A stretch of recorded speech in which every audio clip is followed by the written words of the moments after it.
Comprei na estante virtual de lá. Comecei a ler agora. O Roberto é incrível, cara. Ele é pernambucano. Sim. E é o cara que está escrevendo a biografia de Hermeto. Do caralho. Começou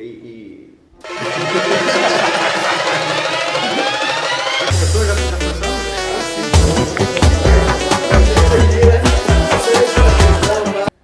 A gente está rindo, descontraído, brincando, porque hoje no Fundição Resenha eu tenho esse prazer, essa alegria imensa de receber esses caras que eu sou muito fã, já fui uns 10 shows do Baiana, Beto, Russo. Enfim, eu já vou começar fazendo uma pergunta que para mim me é muito cara, porque eu sou um homem da palavra, gosto do texto e tal, e acho que o Baiana talvez inaugure ou reinaugure uma possibilidade de você falar ao corpo, falar às vísceras de uma forma muito clara e, ao mesmo tempo, ter um texto que promova algum tipo de reflexão e de transformação, seja uma porta possível de transformação do que as pessoas pensam a respeito do Brasil, a respeito da música, a respeito de tudo. Isso é pensado ou isso é consequência do que vocês são? Isso é uma coisa que sempre me interessa. Isso é muito debatido. A gente caminha com essa desconstrução interna o tempo todo. Antes de fazer as músicas, a gente coloca os motes, a gente entra num processo de autocrítica muito grande, se desconstrói muito, a gente briga sobre cada tema, a gente coloca isso no processo audiovisual, onde a palavra às vezes transforma a gente no processo interno, mas quando a gente vê o que aquilo promove no processo externo, a gente tem até que abandonar. Essa ideia do micro e do macro é algo que hoje em dia tem que tomar muito cuidado, coisas que para dentro da gente tem uma transformação maravilhosa e para fora pode ser um agente de manipulação ou de qualquer outra coisa. Então a gente antes de qualquer coisa que saia ali para os shows, a gente já mastigou muito aquilo ali, já experimentou muito daqueles nutrientes e ainda tem um cuidado de como isso se transforma ao longo do tempo. Né? Coisas que também são abandonadas depois do processo de já terem sido utilizadas e servido no processo de nutrição de todo mundo, a gente é forçado a abandonar porque as gerações futuras elas já não absorvem mais aquele tipo de coisa. Sim. Ou absorvem aquilo com estigmas, estereótipos que a gente não gosta, como um processo de resgate, ou um processo de passado, ou tipo essas coisas que a gente às vezes tira do nosso cardápio ali, justamente por não querer deixar as palavras serem banalizadas. Então é um processo... Eu vejo o Russo fazendo essa coisa do texto que você vinha falando, pra gente começa a aparecer, eu vejo o Russo de uma maneira muito cronista do que vem acontecendo ali. Isso é uma coisa que se dá dessa coisa que a gente fala muito de como aquilo tem no show, de como aquilo acontece, mas muito, vamos dizer, musical, né? Assim, eu não vejo isso separado no processo, assim, de tipo assim, vai ter uma coisa racional pensada sobre,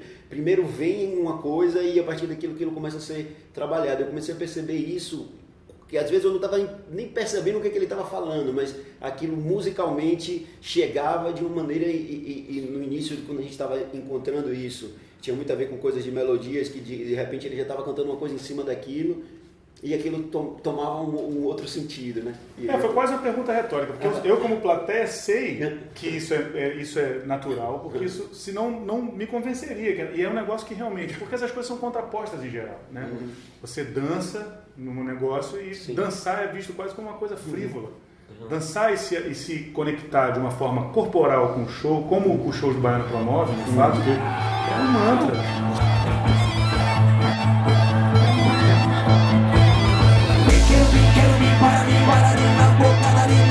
Cavalo do cão! Cavalo do cão!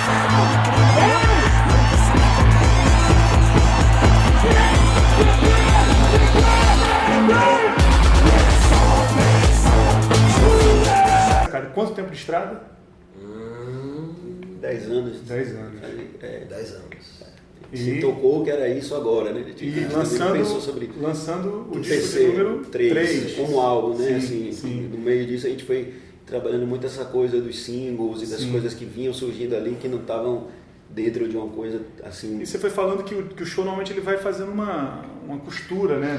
Você vai incorporando coisas do disco novo e os singles e tal, não sei o quê. E esse processo é coletivo, vocês vão pensando juntos em estúdio, como é que vai fazendo isso? Agora foi bem interessante esse processo, porque a gente fez esse último disco aí, O Futuro Não Demora, de 1 ano de pesquisa, né? Indo pra ilha, voltando, Lorimbau, no barquinho, Ilha do Medo, aprendendo com os jovens da ilha, Felipe Brito, aprendendo com as pessoas que estavam todas ali e tal. E depois que construiu esse processo todo, o natural seria sair pra estrada com o show O Futuro Não Demora. Só que quando a gente já estava com tudo ali já meio que ensaiado, vamos fazer o show novo e tal, a gente começou a olhar para o nosso lado e viu os vizinhos, América do Sul, América Latina. Tudo bem, muito forte a nossa presença de diáspora, a coisa da cor, a coisa da força, a coisa da entidade, tudo muito forte. E a gente começou a perceber dentro desse discurso, até porque a gente estava pesquisando muito sobre a relação indígena, a coisa ancestral também, atirada para o lado da coisa do indígena ali, Tapuias, Tupinambá, tudo isso. E a gente viu a América Latina explodindo do nosso lado. E eu me perguntava, um cantor do Chile, eu não sabia. Um cantor eu não sabia nada que acontecia aqui. E tinha muita informação do que acontecia quando você atravessava de barco o oceano e chegava lá. Então, no final das contas, a gente falou, não, vamos parar. E tinha muito pouco tempo para a gente sair para a estrada, mas a gente preferiu pagar essa história de bolar o Sul-Americano Show e falar de uma América Latina unida, porque antes da gente passar algo para as pessoas, é muito importante que a gente passe algo para a gente. A verdade vem disso. Claro. E quando eu vi que eu não tinha muito a aprender com isso, eu queria me colocar dentro do show e nos colocar dentro do show como estudante. Essa a ideia da gente. E a gente está sempre estudando a nossa latinidade, né? Porque a gente está tão distante da fronteira viva do Brasil, tanto na Bahia quanto no Rio. E acabar com esse complexo de vira-latismo, de vira-lata. Eu ando perguntando para as pessoas, você se reconhece sul-americano? Como é que o brasileiro se reconhece sul-americano? Como é esse Grammy latino que não tem Brasil? O que é isso e tal? E eu acho que esse é um dos processos que a gente tem que acordar muito. E a música caminhando para isso, né? Tem outras bandas que trabalham isso, eu acho maravilhoso. Mas isso precisa ser um código que tem que ser levantado. E a lusofonia virou meio que uma falsa, um salvaguarda falsa, assim. Não, nós somos uma ilha de lusofonia, como se a gente não compreendesse tudo que os caras falam. Exatamente. Está tudo compreendido. E a coisa de Manu Chao também, né? Manu Chao que vinha falando ali naquela música sul-americana e tal. E eu falei para Beto, o Manu Chao é daqui, isso é daqui e tal. E Beto falou, não, ele não é daqui e tal. Aí a ideia do lugar de fala, né? Alguém que vem de fora acordando a gente a ser sul-americano. E a ideia de sul-americano, de Feira de Santana, né? E trabalhar tudo isso é uma reconstrução, um quebra-cabeça muito feio. E aquilo que a gente estava conversando também sobre a coisa de não só as músicas em si, mas os códigos que a gente consegue construir de comunicação com cada situação. Você falou, como é que está a coisa do novo e das coisas que a gente tinha do antigo. A gente viu que foi uma construção que teve ao longo, por exemplo, do Duas Cidades, que o show não começou pronto, que às vezes a pessoa já como, não, vai um tempo, e aí a partir dali você começa a perceber que naquelas 2, 3 músicas você tem um código ali, que é importante para russo, que nos ajuda ali na comunicação, e que a partir dali, musicalmente, a gente consegue desenvolver aquilo. Se você quebra aquilo, você quebra essa comunicação. Então a grande dificuldade é tentar e substituindo as peças, né? Do que a gente está com material novo. Criando novas costuras de comunicação também. Sul-americano veio muito, a faixa sul-americana e a presença, por exemplo, de Bira Marques, né, que é o maestro Biratã, que é da Orquestra Afro-Sinfônica, que foi assim, uma coisa bem doida disso, que a gente começou a construir uma história de uma sinfonia com ele. Aí de repente a gente viu ele fazendo arranjos para dentro daquilo, a presença do piano, aquilo que a gente está falando, como na Bahia a coisa da música latina da década de 80 ali é extremamente importante, até para a formação de mercado ali, de tudo, de como isso vinha. E aí Bira estava ali tocando, em sul-americano tinha isso, né? Tipo, coisa do piano muito forte, o impacto ali, uma coisa que naturalmente veio a coisa mais guerrilheira, vamos dizer, que tinha assim na letra, e essa imagem sul-americana que de alguma forma é um código ali, que nos ajuda a nos sentir parte disso. Primeira pergunta que é do Calvin, do Felipe, do Calvin Ferreira, Felipe Castro, Leonardo Botelho, Tâmara Escobar e minha também. Cadê o navio pirata no Carnaval do Rio? Pois é, cara, o navio pirata foi uma construção disso dentro, como eu estava falando com você também, do nosso entendimento ali do Carnaval, assim, da importância de como é que a gente ia se comunicar ali dentro do Carnaval, da importância que isso tem, por exemplo, esteticamente para o Baiana, a comunicação daquilo, como isso estava se perdendo de alguma forma. E o Navio Pirata para a gente no início era um discurso muito disso, assim, a gente precisa voltar a entender o que era esse carnaval, o que era esse trio menor, que ficava tipo assim, a gente estava também vamos dizer assim, num posicionamento político ali dentro do carnaval, que passa por várias coisas. E aí, se a gente fosse estar brigando pelo espaço, pelo aquele trio, pelaquela história, a gente estava em outro lugar. Os primeiros anos que o Baiana tocava nesses trios grandes, a comunicação ainda era mais difícil. Né? E como a gente construiu isso muito nas coisas do Pelourinho, o Navio Pirata veio meio como uma resposta disso. A gente, vamos buscar um trio menor, que a gente consiga se aproximar, que o Russo tem aquela comunicação que tem do palco, mas com um som muito bom e com uma verdade que tem ali. Então, esse caminhão, vamos dizer assim, já mudou de forma, mas se permanece como esse conceito do Navio Pirata, que a gente faz circular, né? A gente ia pro carnaval e ainda tem muito isso, né? Carnaval, qual é o tema do carnaval? O que é que sempre se coloca? O que é que está se falando no carnaval? Nesses primeiros anos que saía com esse trio menor, era um misto das coisas piratas que a gente estava lançando ali como single, e aí tinha no carnaval as máscaras que eram distribuídas, os horários que a gente não sabia como é que ia sair, e aí como é o Navio Pirata, começou assim, e depois a gente, no outro ano também era Navio Pirata, porque todos os anos só fazia sentido ser o Navio Pirata por essa... E aí a gente entende que a gente começou de alguma forma a circular com isso. A gente fez no Carnaval de São Paulo, que foi surpreendente pra gente. Assim, essa própria ideia do navio, a gente viu que o conceito conseguiu transpor só a coisa de estar no Carnaval e estar lá, né? A gente precisa de navio pirata no Brasil todo, velho. Não é só em Salvador. Outra pergunta que o Hugo Areias fez é uma situação, ou a situação mais tensa, se houve uma situação, deve ter havido, uma situação mais tensa que o Baiano já passou no palco. Ai, se você eu lembra vou alguma lembrar coisa. que... eu vou falar, né?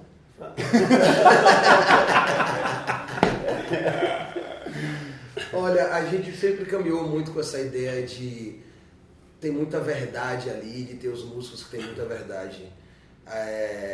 Certa feita, Vandal, que é uma participação desse novo disco, foi cantar, e nesse show, depois que ele cantou, a força de segurança vai para prender ele, né? E isso foi uma fotografia muito forte do que acontece com a palavra. Sim. E de quando uma pessoa como Vandal, que tem realmente aquele lugar de fala, que vem realmente da favela, que é um cara que tem esse discurso forte e verdadeiro, né? Nesse disco se pensou muito também a partir desse processo da segurança e buscar ele para aprender pelo que ele falou, e também de letras dele que foram cantadas por uma menina que era indígena no interior e também foi presa por isso. Então isso levantou muito na gente esse entendimento do que seria o poder falar e o não poder falar, como ele falaria isso no disco e tal. E é interessante que no disco ali, né, No Futuro Não Demora, a mãe dele começa falando dele, né? A mãe dele vai e abençoa ele. E quando coloca a mãe dele falando, todas as pessoas começam a entender aquilo sem preconceito. E toda a força de pensamento, de segurança que viria a aprender Vandal se solta. Com uma coisa que o hip hop, que o canto falado tem de muito forte, e de colocar sempre ali a família, uma mãe, tal, para colocar antes uma comunicação, como a gente vê em discos de rap e tal, que são maravilhosos ali, para trazer um entendimento mais profundo do que puramente a revolta, mas a vivência que está sendo colocada ali por aquela pessoa. Então, com o Vandal eu tenho vivido ali no limiar da atenção, justamente pela vida que ele tem, né? Sempre que ele está no ensaio com a gente ali, e ele agora com a orquestra, com a Osba, eu vi ele cantando ali essa música, e de repente indo para o hospital, direto dali, ou saindo do hospital de uma UPA, que tem uma situação degradante com os familiares dele ali, e eu chego a chorar por isso, em cada momento que a gente é colocado de frente com a música dele, ele tentando falar a verdade, e às vezes eu sou colocado para ele a falar para proteger ele. Calma, velho, não precisa falar isso. Quer dizer, eu tentando censurar o meu próprio amigo para proteger ele. Isso tem me colocado em situações de tensão absurda, porque os processos que a gente passa com Baiana, por ser muito digeridos pela gente, a gente já espera que as pessoas ou vão censurar, ou vão apontar, como o processo das palmas no carnaval, né? Sim. Há 3 anos atrás a gente pedia para bater palma e a galera achava que a gente estava batendo palma para os seguranças, né? Sim. E, eles estão batendo na gente, você mandando bater palma, e eu falando que o código era um código de alerta, no segundo também. No terceiro surge nesse carnaval agora, que passou em Salvador, um policial e que realmente mereceu as palmas, e ele olhava pra gente, a gente falava, não, ele é muito bom, e ele ajudando, e as pessoas batendo por mérito. Então alcançamos ali um processo onde a palma não era só o alerta, mas poderia ser justificado como parabenizar, e a gente ficou muito feliz com isso. Uma atenção de vocês no palco, uma atenção no Brasil todo, de Renan da Penha aqui também, sofrendo uma perseguição, enfim, a voz da favela está sempre tentando ser calada, né, pelo aparato oficial.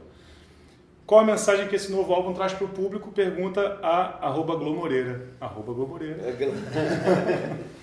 Cara, é isso, acho que falamos bastante também, né? É difícil destacar uma coisa assim, mas eu acho que essa coisa do futuro não demora, a galera perguntou muito. Como é que isso chegou? Na verdade, o disco ficou um tempo assim chamando Salve. Sim. Porque tinha muito essa coisa de saudar as pessoas, os mestres. É um disco que tem muita participação, um disco que foi feito no sentido de obra, assim como o Russo falou, de pesquisar pra caramba, de trazer as pessoas. Tem Antônio Carlos Jocafe ali com a gente, tem Curumim, tem Vandal, tem Vira. Ficou muito mais, de repente, essa frase que tem no Fogo, que era um trecho da sinfonia que ele fala, o futuro não demora, e aquilo começou a fazer sentido para tudo que a amarração da história, que o disco de alguma forma tem uma narrativa ali de início, meio e fim, né? Começa com água, termina com fogo, e tem o centro da terra no meio disso. Fala muito dessa coisa de elementos da natureza, de ancestralidade. Então essa coisa, quando a gente percebeu, foi quando a gente percebeu essa coisa dos 10 anos, que a gente não tinha se dado conta disso, por conta de uma matéria que a gente foi fazer, quanto tempo a gente fez as contas e a gente não entendeu que era 10 anos. Sim. Né? Então, o futuro não demora, começou a fazer um sentido. Então, acho que esse questionamento de tempo é uma coisa que eu acho que é o que fica talvez mais forte da imagem do disco. Principalmente nos dias de hoje, né? Que as pessoas caminham com imediatismo ali, querendo tanto a resposta em cima, o like da foto, a legenda da foto, o que as pessoas vão dizer, né? Músicas dentro de home studio, né? Um produtor só que assina, você já não vê mais aquela ficha técnica de participação, né? E os compositores, os compositores e tudo mais, as plataformas digitais, as listas, as lutas para estar nas listas, mas como isso vai ser atingido e tal. Essa relação com o tempo e esse imediatismo acaba destruindo a gente a possibilidade da arte te acordar depois de tempos e te dizer coisas. Eu acho que a gente tem que ter muita calma nesse momento e entender essas relações, a gente esperar também, né? Não é olhar uma foto apenas, é degustar a foto, é deixar a foto te olhar também, deixar o quadro te olhar também, é deixar a música te ouvir também. É isso, é acreditar nesses objetos, acreditar no poder do invisível, acreditar nessas coisas. E as pessoas estão se privando disso dentro do processo justamente porque elas estão afoitas, ansiosas, depressivas em relação ao tempo. Claro. E isso resolveu muito pra gente, porque a gente ficou 1 ano trabalhando o disco e a gente não postava esse tipo de coisa. Sim. Que era o disco, que era isso e tal. Então isso pra gente às vezes parecia que a gente estava morrendo, que a gente estava morto no tempo. Mas isso foi trazendo pra gente cada vez mais um processo de fé, para que as pessoas entendam que esse processo de longo prazo, que você tem que acreditar às vezes até em fazer um trabalho, que o resultado não vai ser em vida. É bem isso. Porque tirar o nariz da tona d'água para respirar tem mais valor se você vai dar um mergulho na sequência. Para você mergulhar por aí. Pô, um prazerzaço, uma alegria enorme. E baita show para vocês hoje. Puta show. Acho que no resenha a gente pode falar puta show para vocês hoje. E no próximo vamos estar juntos de novo. Obrigadaço por tudo que vocês fazem aí. Eu que agradeço. E por juntar corpo, palavra, mensagem e esperança e tudo junto. Valeu. Salve. Resenha.